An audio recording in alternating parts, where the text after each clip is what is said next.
catechins, powerful catechin antioxidants in your diet, green tea is the most efficient way. Okay. Yeah. And why green tea versus black or brown or, I mean, what is it with green tea? Right, yeah.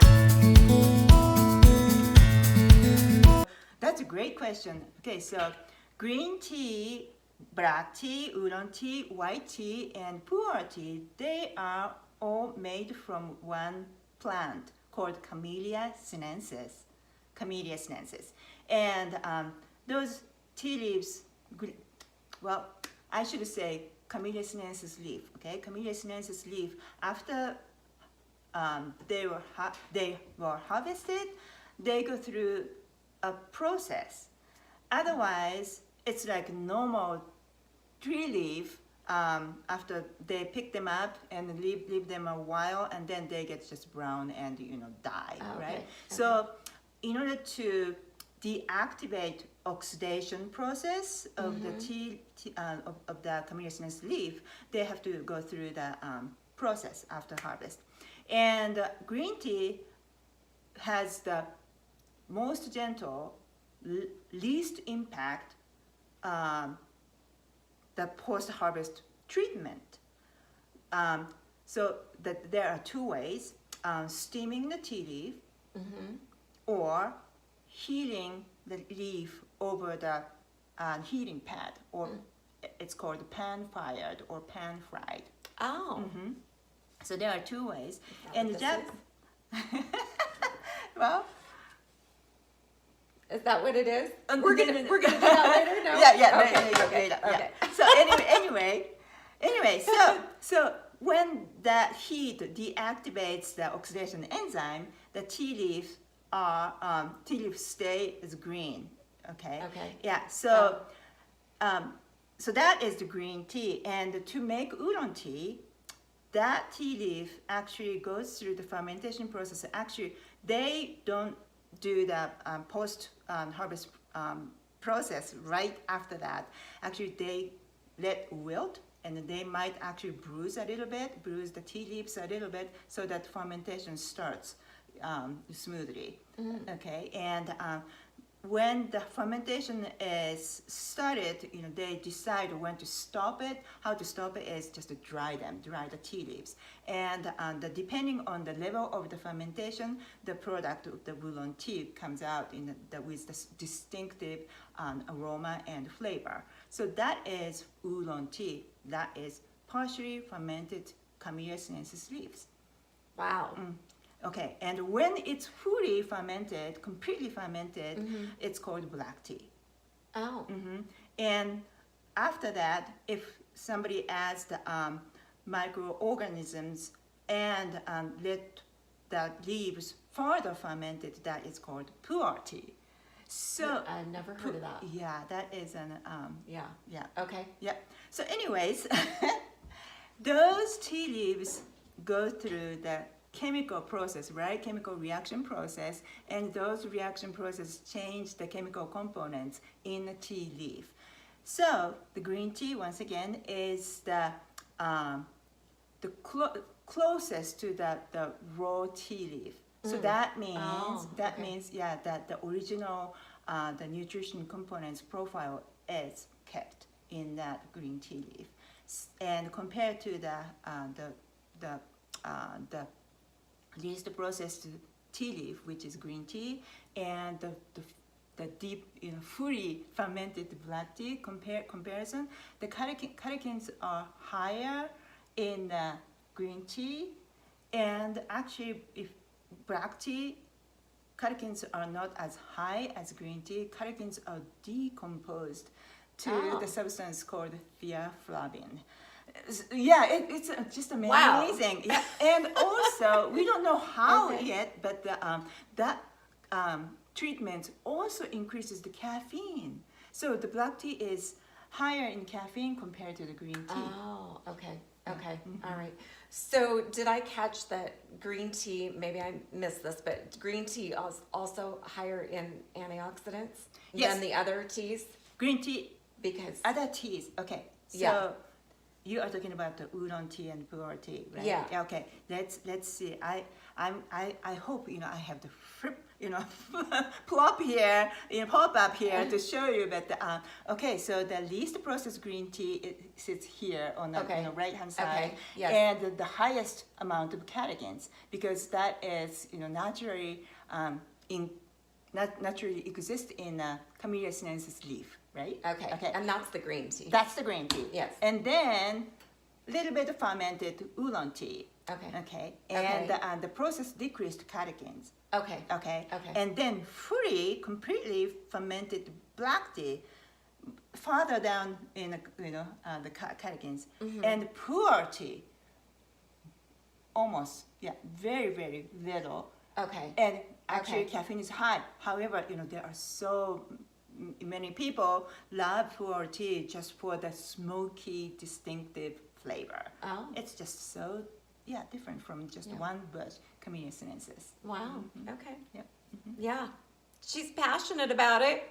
Well, yeah, Knows her 17 stuff. years. I mean, 17 wow, years. that's a lot to take in. Yep. Yeah. And if you want to dig Okay. in, actually, the Camellia sinensis is not just one species. If you take a look at the dog, there are so many different species, right? Oh. It's the same. Camellia sinensis is so many different species. So depending on the cultivar, we use the term cultivar. Depending on the cultivar and the harvest season and the soil quality and how when when to crop, all kinds of elements get into that flavor difference, aroma difference, and the chemical difference, natural chemical difference in a tea leaf. Okay. Wow. Yeah. No idea. Yeah. We can sit here No idea. forever and keep talking about it. Yeah. It's still not. Yeah. Wow. Yeah.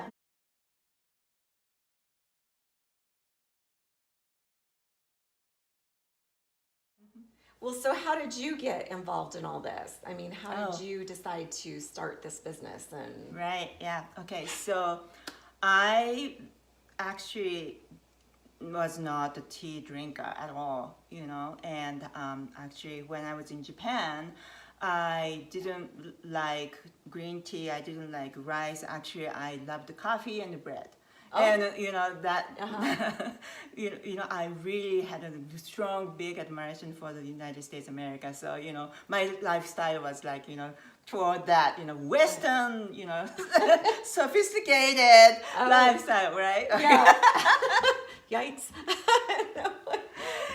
Okay, well, Yes, that yes. was almost almost 30 years ago. Oh, my wow. gosh, yeah. Wow. Yeah. Long time ago. Yeah, long time ago. So when we got married in Japan and then we moved, we had, actually, the second child was born. Yeah, when the second child was born, my parents were not happy about our international marriage, so I had a really bad relationship with my parents. So, when my second child was born, as kind of, the same as before, with the first child, Were they both born in Japan? born here Oh, in born town. here. Yeah. Okay. mhm. Okay. So from here, I called them, and I was not really steadily in touch with them, right? But this was a big news, so Sure. I called them, and then my mother was really quiet. Hey, what's going on? Did you hear me? Your grandchild is born, the second one. And then she finally said, well, I have to tell you, your father is dying. Well, yeah, we were told just 2 months life left because wow. of the lung cancer, and it hit me. Oh my gosh, should I go and see him? With my newborn baby, and I was kind of thinking, and I had to go through the going back to the hospital because of the a little bit of bad infection after labor. All kinds of things happen. Oh, But anyway, wow. and then my husband came home one day and he said, honey, I got diagnosed with cancer. What? It was really casual, he said, but Yeah. I still remember that. And it was a long process before he got the final official, diagnosis about his colorectal cancer. Okay. Yeah, and at that time, we were told 50-50 chance of survival. And that was when my second child was like 2 months old. Oh. And, Wow. and I felt like, oh my gosh, I don't know what's going on with my life. Right? Yeah. And I went through the depression, and when my husband was at the hospital, just myself and my newborn baby and the 3-year-old Kai. And one day, I was sobbing, with my, newborn baby, and he stood behind me. Who did? Kai did. Okay. Stood behind me, and I didn't realize he was there, and he said, "Mommy,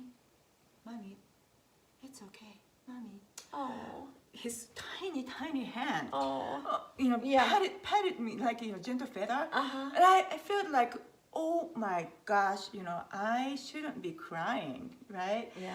And I thought, oh God, I can't keep doing this. I shouldn't show me crying like that all the time to him. So I decided I'm gonna do something when he's back. When Bill, my husband, is back, and I got so many tea bag teas from Safeway. Okay. And when he's back, I told him, okay, you have to drink 10 tea bag teas every day. And what kind of tea bag were Just the they? green tea. Just the green tea. Okay. Plain green Got tea, it. but the tea bag tea. And that was only tea I was able to find locally. That was about 20 years ago, right? Uh-huh. And why 10? Why 10 bags? Why 10? Okay, so when I was in Japan, green tea studies were showing up at that time. Okay. And people were saying, scientists were saying, well, we found the positive relationship between the cancer prevention and green tea, right? Okay. Yeah, and Oh, wow. they found but you have to drink like 10 tea bag, 10 freshly brewed tea. That's when the benefits start. Oh. Okay. Yeah. Okay. So I told him to do the same. Okay, brew fresh cup, 10 of them, and drink it every day. And then he did it, first day, second day, and the third day. He looked at me and he said, "Honey, I can't do this anymore." And he said, "I'd rather die." Can you believe that? No, and because he didn't like it. Exactly. He didn't like the taste. He didn't like the taste. Okay. Yeah, Okay. He said, I'd Yeah. rather Oh die. my Oh my goodness. gosh, At that point, I thought, oh my gosh, where does this humor come from? Yeah. I thought you were totally dead from, the side effect from the chemo treatment. And he said that, so I wasn't sure if he was, kidding or. Yeah. So. Wow. Yeah. So he was going through chemo and radiation. Right, yeah. So he was getting all the traditional treatments. Right. Yeah. Yep. So I thought, oh my gosh, the scientific study in Japan should be telling the truth, right? And there got to be something going on with green tea. So that's when I started to research about green tea intensively.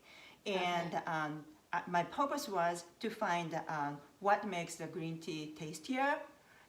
Yes. Oh. And also what kind of form is the most efficient, most potent. Okay. The green tea. So those are the two goals. Yeah. Okay. Yeah. So that's when Wow. my passion started, and it's still going And on. still going. Yeah. 17 years later. Right. And the contribution was actually when we went back to the oncologist. He said, okay, well, Bill, you beat the odds. You don't have to come back and see me anymore. So that was great, right? And he said, but don't stop drinking your green tea. That's what he said. And he said, I did intensive research myself too, and I found something going on with the green tea. So that was 17 years ago. That's when we decided, hey, we have to share this discovery with American folks. Sure. Yeah, Bill said, it's moral responsibility. Well, so I missed a part though. You said that he didn't want to drink the green tea anymore. Mm-hmm. Right. He didn't like the taste. Right. And then you did your research. So then did you bring your tea in for him to start drinking? Right. And then he started drinking your Right. tea and he could stomach that. Exactly. Okay, Yep. okay. Actually, he said, I can drink this. I don't mind drinking this. And as a matter of fact, he didn't say, I love this. He's a man, right? Yeah, yeah. But his action, told me he loved it because he drank like 4 or 5 cups a day, Okay. often, and he's still drinking it. So you had developed a recipe for your tea then? Okay, Or was well- it a recipe for your tea, or was it just getting actually- certain leaves, or? Well, it's certain leaves, and Okay. also it's a powder form, and it was really rare at that time, especially it was organic, certified organic. So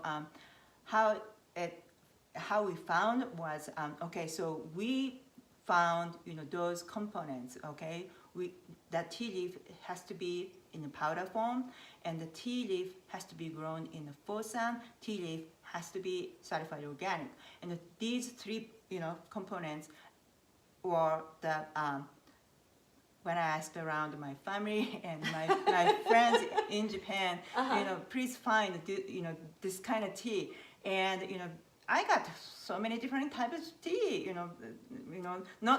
Not every one of them had the 3 conditions, but Yeah. just one of them shined like a jewelry. Oh my gosh, yeah, this might be. And then Bill liked it, and Bill liked actually and so started to drink so often each day, 4 or 5 cups a day, and now he says I liked it because it kind of subsided my side effects from the Oh. chemotherapy too. So he did start noticing a difference from it. Yeah, exactly. Okay. Mhm. Wow. Yeah. Yep. And then that led up to going to the doctor and saying that he's had progress. Right. Yep. Yeah. Yep. And since then he's cancer free for 20 years, right? Yeah. And he's Wow. drinking the green tea. So Wow. and there are so many clinical studies showing the improvement of all different health elements like cardiovascular disease, the metabolism is one of them. Yeah. So